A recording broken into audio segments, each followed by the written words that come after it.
जिसे बोलते हैं माउथ कैविटी। और इसका जो अंत होता है, पाचन का अंत होता है, वो होता है छोटी आंत में। छोटी आंत में अगर हम वास्तव में कहें तो जो छोटी आंत होती है वह बड़ी होती है। पाचन तंत्र का सबसे बड़ा जो अंग होता है, जिसमें सबसे लंबी अंग होता है, वह क्या होती है? छोटी आंत। लेकिन पता नहीं किसने इसका नाम उल्टा दिया। और जबकि जो बड़ी आंत होती है उसकी लंबाई लमसम में 1.5 से 2 फीट होती है, 2 फीट होती है। और वास्तव में कहा जाए तो इससे बहुत छोटी होती है, लेकिन उसका नाम दिया गया बड़ी आंत। तो पाचन क्रिया समाप्त होती है छोटी आंत में, और जो बड़ी आंत होती है उसमें अवशोषण की क्रिया प्रारंभ होती है।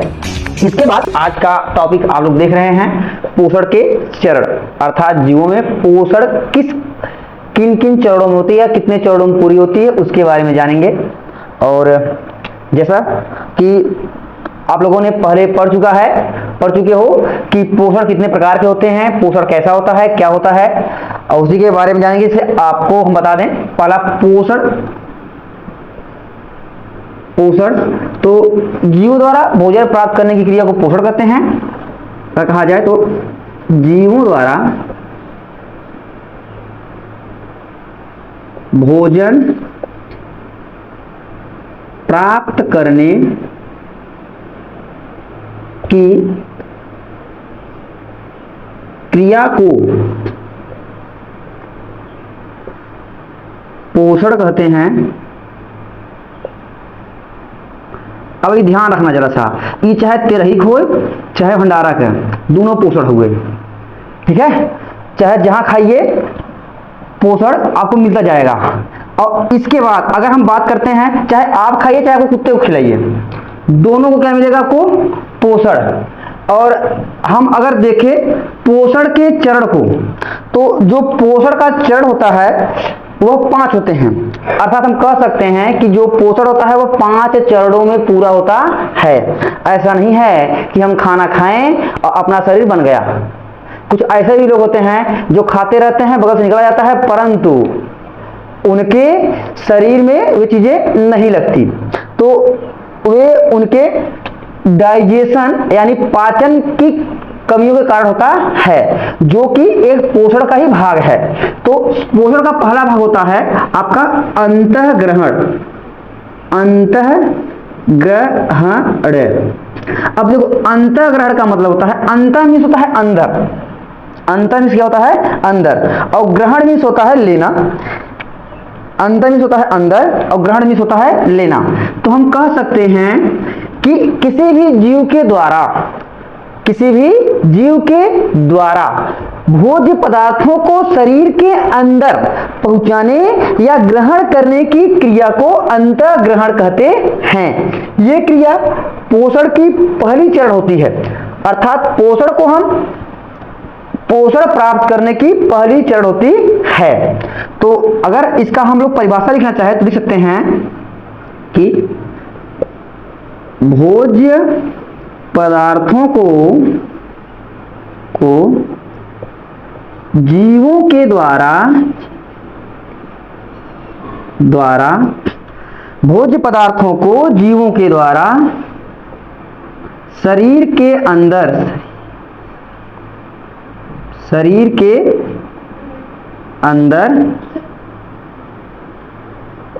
लेने या ग्रहण करने की क्रिया को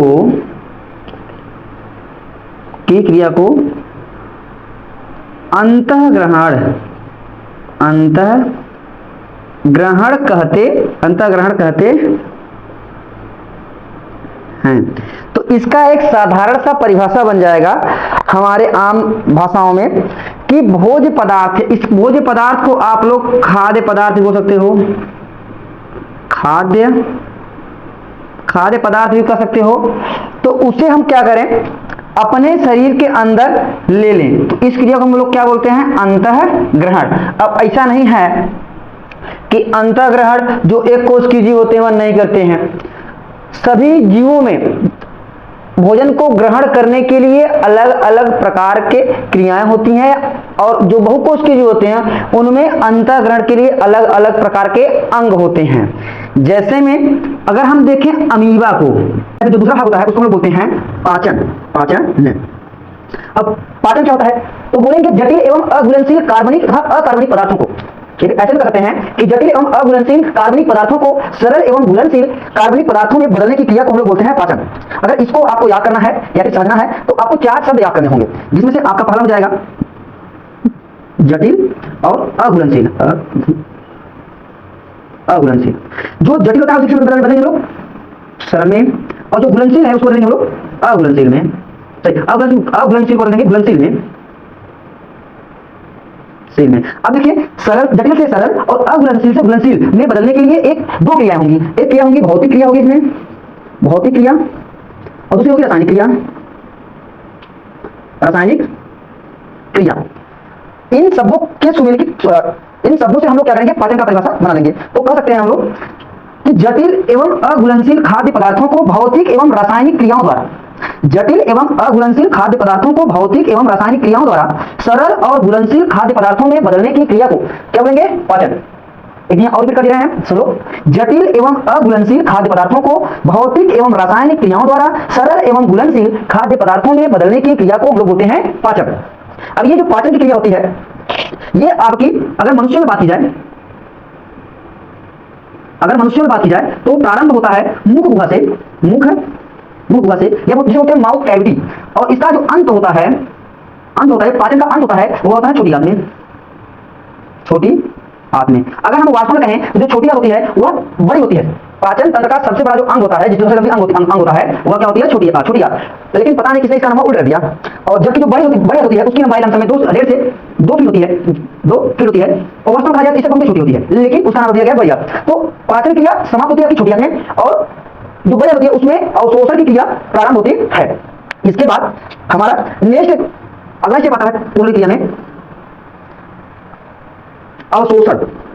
अवशोषण, अब देखिए जब भोजन का पाचन हो जाता है उसे जटिल अणुओं से सरल अणुओं में तोड़ दिया जाता है। तो भोजन में मुख्यतः जो आपके सरल अणु बनते हैं, जैसे अगर बात करते हैं दाल से, दाल खाएंगे तो प्रोटीन पाएंगे, तो प्रोटीन मिलेगा। अब इस प्रोटीन को हम लोग बोलते हैं दाल, या फिर प्रोटीन मिलेगा। इस प्रोटीन को तोड़कर हम बोलते हैं एमिनो अम्ल में, एमिनो अम्ल में। ये आपका हो जाएगा हमारे, देखो ना हमारे यूज का है ना हमारे यूज का है, हमारे शरीर के लिए ये चाहिए, एमिनो अम्ल चाहिए, ठीक है। अब ये जब एमिनो अम्ल मिल जाएगा तो इसी का किया जाएगा अवशोषण। अवशोषण का मतलब होता है सोखना। अगर हम बल्टी में पानी रखें, मान लीजिए रखे थे, कहीं गिर गया है, तो अब उसको उठाने के लिए सोखा लीजिए और उसको रख दीजिए, उसे क्या कर देगा, सोख ले जाएगा। उसी प्रकार हमारे शरीर में क्या होता है, छोटे छोटे उंगली के समान संरचना पाई जाती है, जिसे बोलते हैं हम लोग रसांकुर, जो क्या बोलेंगे रसांकुर। उसी के द्वारा भोजन का अवशोषण किया जाता है। ये पोषक तत्वों का भी अवसर करते हैं। दाल से प्रोटीन, मुख्यतः दाल हो गया आपका, इसके बाद बहुत सारी सब्जियां हो जाएंगी, उनसे प्रोटीन मिलेगा। तो उस प्रोटीन से आपको तोड़ दिया जाता है एमिनो अम्ल में बहुत सारे एंजाइमों के द्वारा, ट्रिप्सिन हो गया, बहुत सारे एंजाइम हैं। इसके बाद मान लीजिए आप लोग खाते हैं रोटी, तो रोटी में क्या होता है कार्बोहाइड्रेट।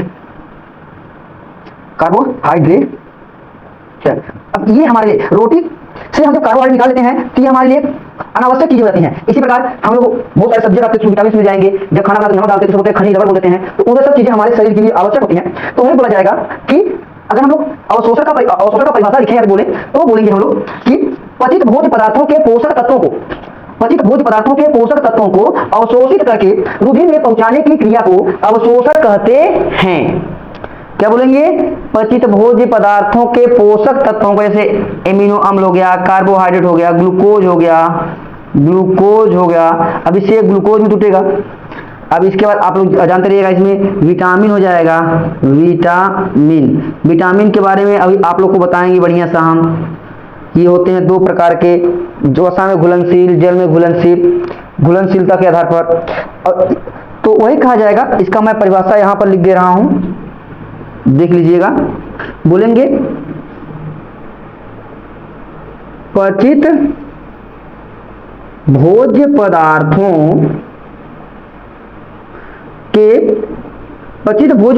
के पोषक तत्वों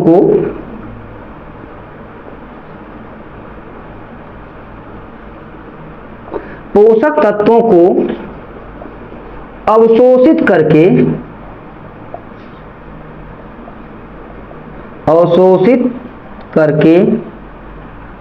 पचित भोज्य पदार्थों के पोषक तत्वों को अवशोषित करके रुधिर में पहुंचाने की क्रिया को अवशोषण कहते हैं। ठीक है, तो यह अवशोषण क्रिया किसके द्वारा होती है? अगर हम लोग बात करें तो यह प्रारंभ हो जाती है आपका अमाशय से ही प्रारंभ हो जाता है। यह इसका जो पोषण क्रिया होती है, अवशोषण क्रिया होती है, लेकिन मुख्यतः कहां पर होती है? तो बड़ी आंत में होती है, बड़ी आंत में, क्योंकि यहां पर पाए जाते हैं बहुत सारे रसांकुर, इसे बोलते हैं विलाई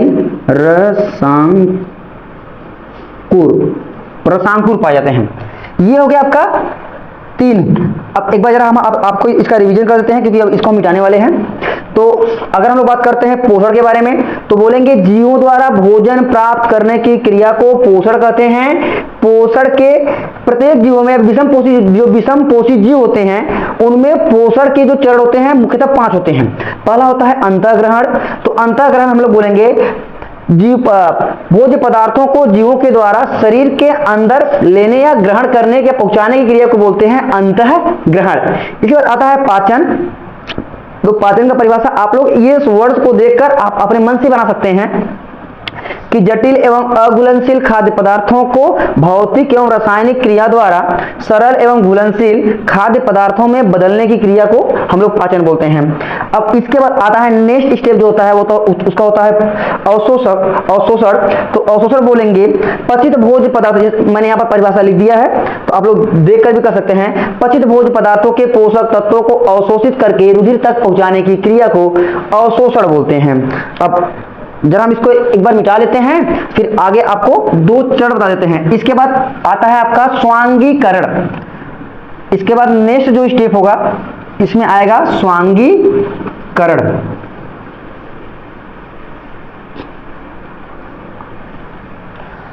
स्वांगीकरण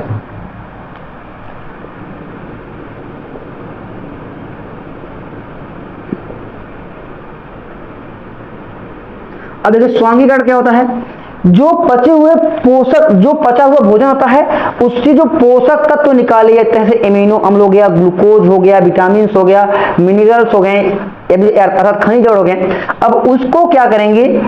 कोशिका के, अगर हम ये कोशिका बनाएं तो इसके बीच में होता है केंद्रक। आप लोग जो कि कक्षा 9 में कोशिका संरचना पढ़ चुके होंगे, इसकी जो ये बना रहे क्रोमेटिन धागे हो जाएंगे। तो इसमें एक कणिकामय या कणिका युक्त क्या होता है? तरल पदार्थ भरा होता है, जिसे हम लोग क्या बोलते हैं? जीव द्रव्य। क्या बोलेंगे इसको? जीव द्रव्य। और जीव द्रव्य किसे बोलेंगे? जब उसमें केंद्रक क्या रहेगा? प्रेजेंट रहेगा। जब भी केंद्रक, कोशिका में अगर केंद्रक पाया जा रहा है तो उसे क्या बोलेंगे? जीव द्रव्य। अब हमें क्या करना है कि जो भी पोषक तत्व हैं, पोषक तत्व हैं, उसको हम क्या करें? कोशिकाओं के जीव द्रव्य में पहुंचा दें और वहां पर जीव द्रव्य में ही क्या कर दें? उसको विसरित कर दें। विसरित कर दें। ये जो विसरित शब्द है यह विसरण शब्द से आया है। विसरण शब्द से आया है। विसरण में क्या होता है कि कोई भी अधिक सांद्रता वाला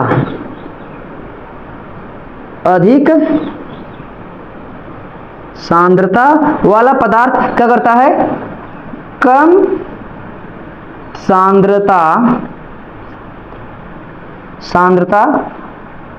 वाले पदार्थों के ओर गमन करता है। सिंपल से अगर बात करें तो कोई अधिक सांद्रता वाले पदार्थ के जो कण होते हैं वह कम सांद्रता वाले पदार्थों के कण की ओर जब गमन करते हैं तो इस क्रिया को बोलते हैं विसरण।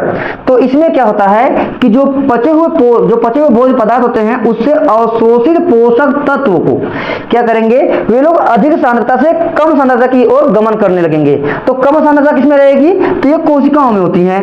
अधिक सांद्रता किसमें रहेगी? तो रुधिर में होता है, क्योंकि जब भोजन पचता है तो हमारे शरीर में बहुत अधिक मात्रा में ग्लूकोज, प्रोटीन्स के जो एमिनो अम्ल होते हैं, विटामिन होते हैं, वो पहुंच जाते हैं।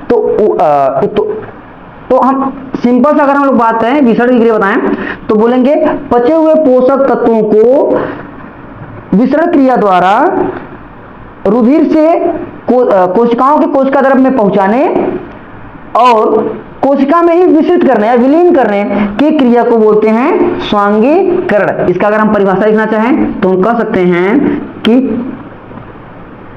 पचित पोषक तत्वों का विसरण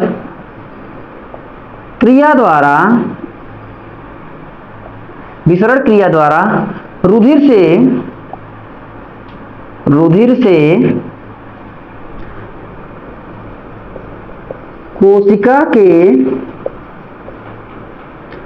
कोशिका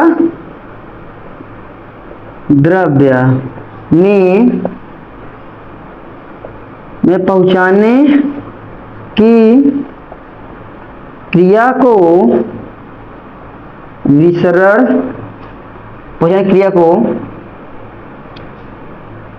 पहुंचाने तथा उसमें विसरित करने की क्रिया को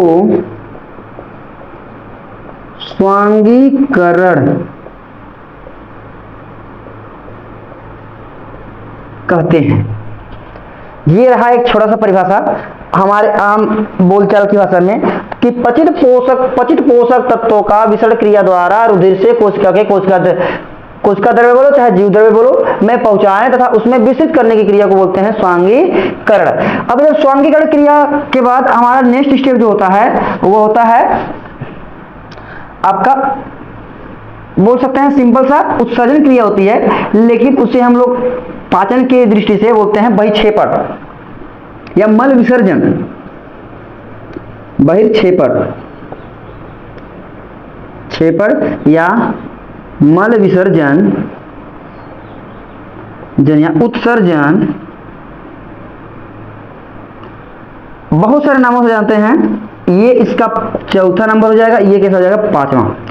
तो बोलेंगे अपचित भोज्य पदार्थों को शरीर से बाहर निकाल देने की क्रिया को बहिक्षेपण मल विसर्जन या उत्सर्जन कहते हैं। ऐसा नहीं है जितना खाते हो सब पच के खत्म हो जाता है, कुछ बाहर निकलता है, ठीक है। तो जो बाहर निकलता है उसी को हम लोग क्या बोलते हैं, उसी को बोलते हैं मल। और इस मल को अपने शरीर से बाहर निकाल दो उसे बोलते क्या बोलेंगे विसर्जन, ठीक है। तो दोनों मिलकर क्या हो जाएगा मल विसर्जन या उत्सर्जन। तो इसका हम लोग परिभाषा लिख सकते हैं अपचित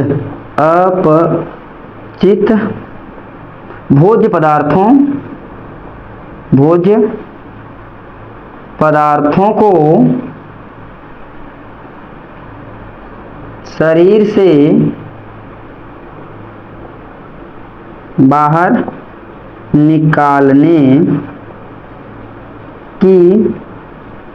की क्रिया को मल विसर्जन या बहिक्षेपण कहते हैं।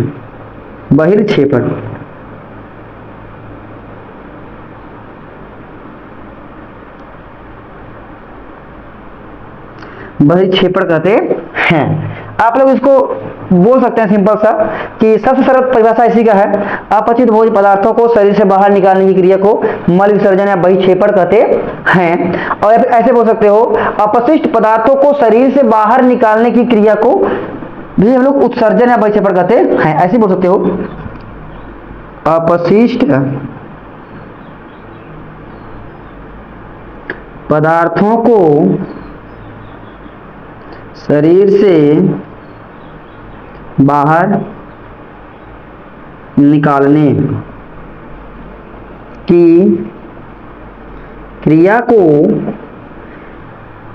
क्रिया को बहिक्षेपण कहते हैं या उत्सर्जन कहते हैं।